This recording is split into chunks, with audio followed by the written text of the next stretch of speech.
Hey there, I'm Charles Elwis, CPA. Welcome to my channel. I've put this together to help everyday people handle their IRS headaches because let's be honest, tax problems can feel pretty overwhelming. A little about me. I work with an amazing team that includes former IRS agents, tax attorneys, and other CPAs. Together, we've seen just about every tax situation you can imagine.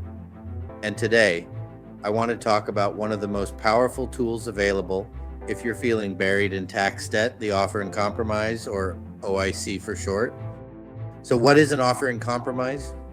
All right, in the simplest terms, an OIC is basically making a deal with the IRS.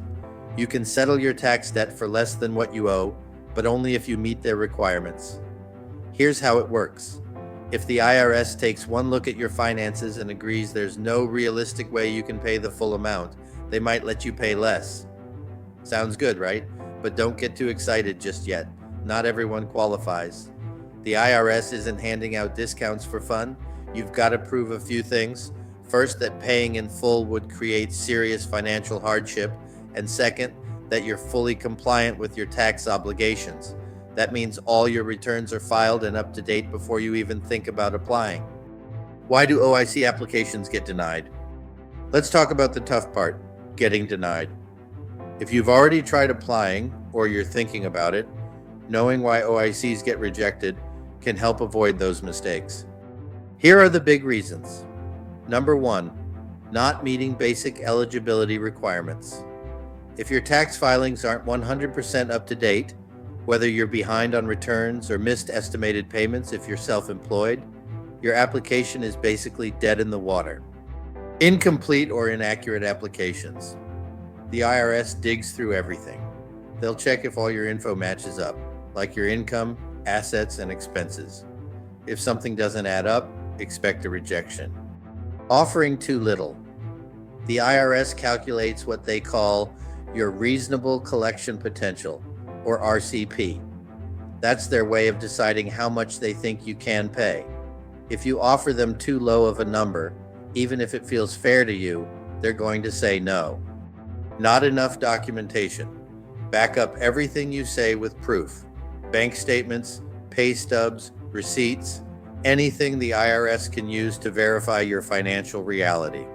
If you don't include enough documentation, you're giving them an easy excuse to deny you. Not proving doubt as to collectability. The burden's on you to show there's no way for you to pay your full debt, now or in the future. If the IRS thinks you could sell off assets or tighten your budget, they won't bite. So, yeah, they're pretty picky. What to do if your OIC gets denied? If you've already sent in an OIC and got bad news back, don't worry. You're not out of options. Here's what you can do. Check the denial letter. The IRS usually explains why they denied your offer. Use that as a roadmap to make corrections or strengthen your case if you plan to try again. File an appeal. Think the IRS got it wrong? Maybe they misunderstood something or didn't have all the details. You can appeal their decision by submitting Form 13711. Fix and resubmit.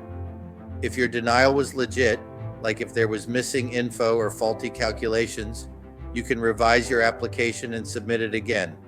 Just double check everything this time. Look at other options. If an OIC isn't a fit, you've still got alternatives. There are installment agreements, think a payment plan, or something called currently not collectible status, CNC, which pauses collection efforts for those who truly can't pay anything right now. How my team can help.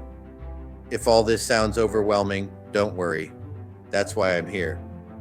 My team and I have decades of experience, and we can help guide you through the process step by step. Here's how we can help. Evaluate your finances. We'll take a look at your income, expenses, assets, and debts to see if you might qualify for an OIC. Prepare your application. The paperwork can be a headache, so we'll handle that for you and put together the strongest case possible. Appeal denials. If your OIC got rejected, we can step in and work directly with the IRS to appeal the decision. Find other solutions. If an OIC won't work, we'll figure out the next best option for your situation so you're not stuck feeling helpless. As we wrap it up, an offer in compromise can really change the game if you're buried in tax debt. But it's not a quick fix. You've got to meet the qualifications and prove your case. Even if you hit some roadblocks along the way, there are always other options to help you get back on track. If you found this video helpful, hit that like button and consider subscribing so you don't miss any future tips about taxes and dealing with the IRS. Share this with anyone else who might be struggling with the IRS. It could be just what they need to hear right now. And hey, if you're ready to tackle your tax debt, reach out. My team and I are here to help you navigate the process and achieve the best possible outcome. Thanks for watching. I'm Charles Elwis. Take care, and remember, you're not facing the IRS alone.